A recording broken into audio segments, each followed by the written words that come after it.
hard to underestimate the value of what he brought in a really substantial tenure at Carnegie Mellon. I would say he has made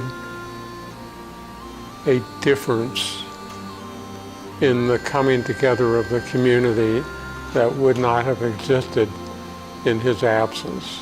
Not for himself, not for self-promotion or self-interest in any way, but to be and to make our region and our home region a better place for people to live, to work, to recreate, to play, to study, to learn. That's what he's about. Jerry has made a real impact in this region and far beyond in terms of the environment. In fact, we have been very fortunate to have someone who has the international stature that he has, working on environmental issues here in Western Pennsylvania. You know, I went to college, University of Pennsylvania in Philadelphia, to learn how to build bridges. I really wanted to be a civil engineer, and to me that meant building things, and bridges were beautiful and attractive. Along the way, I took the required and only environmental course that we had. This is a long time ago. And I was completely inspired. I was really attracted by engineering problems that touched people's lives, and where the design and solutions to the problems required you to think about people. And we wanted to understand how it is that we could do better at preserving and protecting the rich water resources that we have in Western Pennsylvania. And we're looking to bring together a cross-sector of individuals who have expertise in the area of water management. And of course, Jerry's name floated right to the top, pardon the pun. He helped to lead the creation of entities like the Pittsburgh Digital Greenhouse, the Pittsburgh Life Sciences Greenhouse. He worked on water and sewer issues for most of his tenure. I was privileged to be able to work with him a second time on something called the Shale Gas Roundtable, which was a similar effort to bring together the industry and environmental groups and the civic sector and try to negotiate some compromise positions around how we could best manage shale gas development in the region. And he was the chair of that group as well, and so was right in the middle of what, again, was a huge economic opportunity. Before Jerry, and I give Mark Nordenberg a lot of credit too, there wasn't a coming together of the most important parts of our higher education community.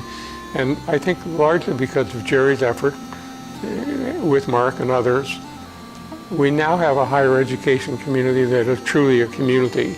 Over the course of our years together, Jerry and I worked on a wide range of projects.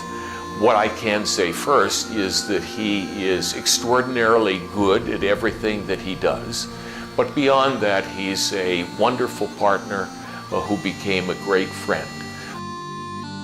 So I think people who just read bios or have a casual relationship with people would not know, as I do, that Jerry is obviously a brilliant person.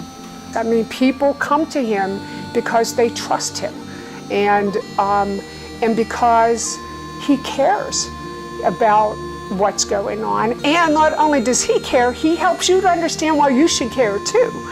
Jerry brought a level of passion for Pittsburgh that one does not see develop quite as quickly in most people.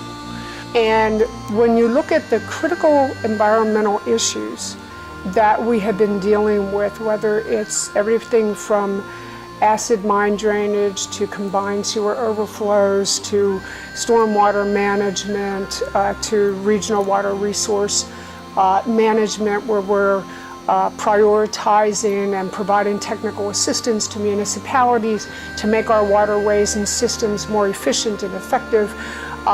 When you look at all of those issues over the course of, as best as I know, the last 15 years, whoever the lead agency was, Jerry Cohon was at the table.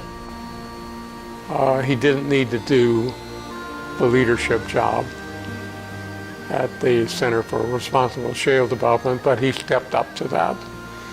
And I think it's a really important thing because his involvement and engagement caused other people to agree to be involved. So I was impressed and pleased with the progress that Pittsburgh had made, but I've come to appreciate that there's more progress to be achieved. Solving the CSO problem, the combined sewer overflow problem, this really is a problem and one that we cannot ignore, and we're not ignoring, but it's a very hard problem, extremely expensive to solve, and it relies on a regional solution. It cannot be done community by community. It's got to be done as a region. We are closer to a more regional approach today than we ever have been. That's certainly true. You know, we hear all the time now about Pittsburgh being the most livable city and a place where millennials want to come, and sort of the next innovation hub outside of Silicon Valley and these sorts of things. None of that would be happening, I think, without Jerry and Mark's partnership and collaboration over the last couple of decades, really. A champion of Pittsburgh and committed in the most complete sense to making Western Pennsylvania the strong, vibrant place that it is today. High praise in my mind is to refer to somebody as a good man. And he is a good man. He is a mensch. We hope that the platform that we worked hard to build will stay in place and that more good things will come.